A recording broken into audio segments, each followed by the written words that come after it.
Hey guys, welcome back to another video. In today's video, we're going to have a look at the iPhone 6 Plus and whether it's worth getting in 2019. So let's get started with a brief specs refresh. Now the 6 Plus was released alongside its little brother, the iPhone 6 in 2014. It's got a 5.5-inch Full HD 1080p LCD panel, a rear 8 megapixel camera and a front 1.2 megapixel camera with 1 gigabyte of RAM. Now in terms of body and build quality, it feels really good in the hand. It's got this nice smooth brushed aluminum feel to it. It feels really nice in the hand. It feels premium, but in terms of durability, it doesn't do so well. The 6 Plus was the device that started Bendgate, where you'd had a lot of phones bending due to the softness of this aluminum. So they used to bend right here where these volume rockers meet. That is the weak point on the chassis, so it's bend right there. And this phone does feel kind of cheap when you compare it to the iPhone 6s Plus and above, because it doesn't have that new 7000 series aluminum which came with the 6s. So it does kind of warp when you try to really push it and trying to bend it a bit. It does kind of warp if you apply a bit of force. So do note that if you're looking to pick up a 6 Plus, make sure it's not bent or anything. This particular 6 Plus has no bend whatsoever. It's perfectly straight, no issues at all. So I highly recommend, if you're getting a 6 Plus, put it in a case, and you'll not have any issues with bending. Now coming to app support and software support. The current software the 6 Plus supports is iOS 12.1.2 at the time of making this video, and in my opinion the 6 Plus will only be updated to the last version in iOS 12, and I highly doubt that it will get iOS 13 this September. We'll come to know in June about the devices that will be supported on iOS 13, but I highly think that the 6 Plus will have iOS 12 as its final OS update, but things will change. Things could change, and I'll keep you guys posted. This phone currently is not on iOS 12, it's on iOS 10. I specifically got this phone because it's on iOS 10. As you can see, iOS 10.3.2. It's a gem. It performs really well on iOS 10, no matter what Apple says, no matter how quick 12 makes the device, but iOS 10 is a really nice software, and the 6 Plus just breezes through iOS 10. It's really nice and smooth. Now in terms of app support on the App Store, well, right now the minimum version for apps is iOS 10. So you still have 2 more years of app support, so no issues there.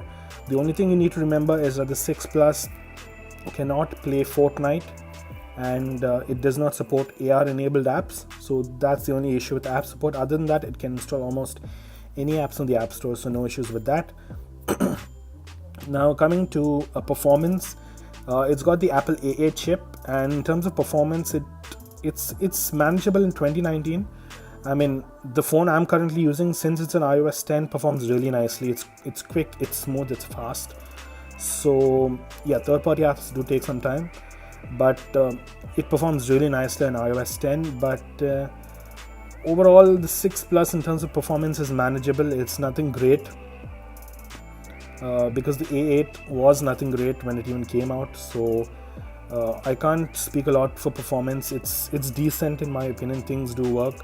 Third-party apps will take a little bit of loading, so that's the only issue with performance. Other than that, it's decent, it's manageable. Now the 6 Plus came with the feature for rotating it on landscape, so that's a really nice feature. So if you don't have an iPad mini or something, you could get a 6 Plus and use it, because I think the only thing that makes a 6 Plus worth having a look at is this display. It's 5.5 inches and it's really nice. It's 1080p and it does get quite bright.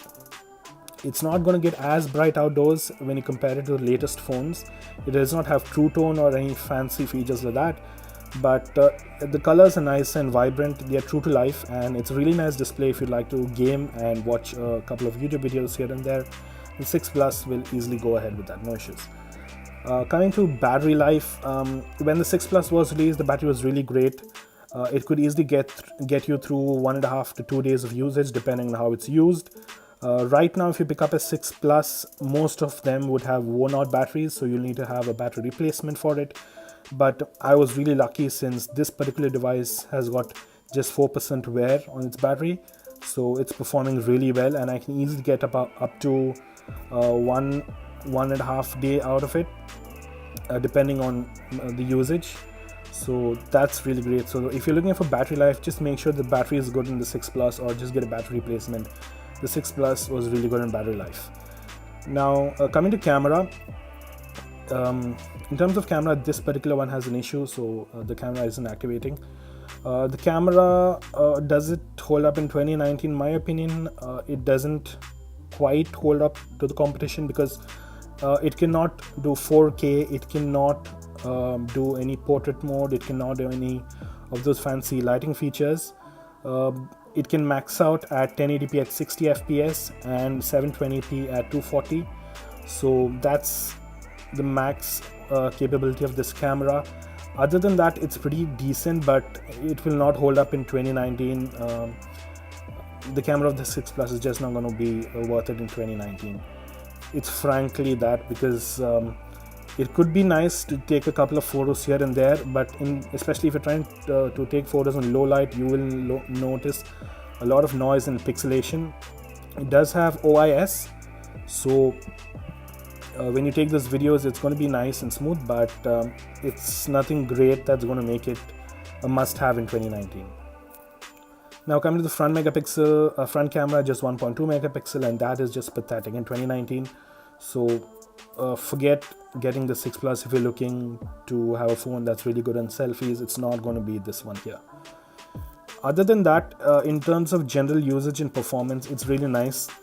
Would I recommend it? Is it practical getting right now in 2019? Well, going forward, this phone does support Apple Pay, so if you're into Apple Pay, that's great. It does support VoLTE, so if you use VoLTE, you're fine there. You're going to be fine with app support for 2 more years, if you know those limitations which I mentioned before. The battery life, as long as you've got a really nice battery, you're fine. I think this phone would be really good for those of you who are looking for a backup device. For those of you who are just looking for a device which you can just play around, it's got this really nice display, so you could just use it as a secondary device. You'd love to watch a lot of YouTube videos, and you'd love to just game a lot. So I think the 6 Plus is good for that. It would make a nice collector's item if you find it on a rare version like this one. Other than that, I would highly not recommend it to be a daily driver. For those of you using a 6 Plus as daily drivers, it's still great, but it's got a lot of limitations as the years go by. It's got Touch ID first generation, it's got the Apple A8, you don't have portrait mode, you don't got those latest features, it does not support AR, and I think iOS 12 is going to be its last OS update, so you are having a lot of drawbacks right now, and those drawbacks will only get worse as the years go by and as software and apps keep updating. Other than that, it's been a really nice time with the 6 Plus. I'd never owned a Plus model of the iPhone, so the 6 Plus has been a really nice device for me. I mean, it's really huge, but it's a really nice one. Even I think my iPhone 10 is much comfortable holding in hand than the 6 Plus, because this is really huge. One thing I would really want to caution you guys before going in and picking up a 6 Plus for any reason you might have is the 6 Plus is notorious for this touch disease issue. So as I said in the beginning, that these devices used to bend. So when they bend within the board, the Touch IC kind of detaches, the solder under the Touch IC kind of detaches, which causes a problem with the touch on the display. So if you look at a 6 Plus that has touch disease issue, it's got to have a gray or green band right there on the status bar, and the touch will most probably not work, or kind of work a couple of times and then stop, things like that. So if you're looking at 6 Plus, just make sure it's not bent, and even if it's bent, make sure it's not having any Touch IC problems, because if you pick up a 6 Plus that's got Touch IC issues, The only thing that can rectify it is a motherboard repair. And yes, you do have a couple of places that do specialize on this repair, so you can go ahead and get that done. But it's not going to be worth it because the device is not going to warrant that cost to repair it, because you're not going to get a lot of usability out of this device. So overall, the 6 Plus is a nice device. It's been a great run for the past 5 years, and that's it. And this is the 6 Plus in 2019, and I highly recommend you skip it and go for the iPhone 6s, 6s Plus, or the SE. So that's it, guys. I hope you liked the video. Please do like and subscribe, and I'll see you in my next one.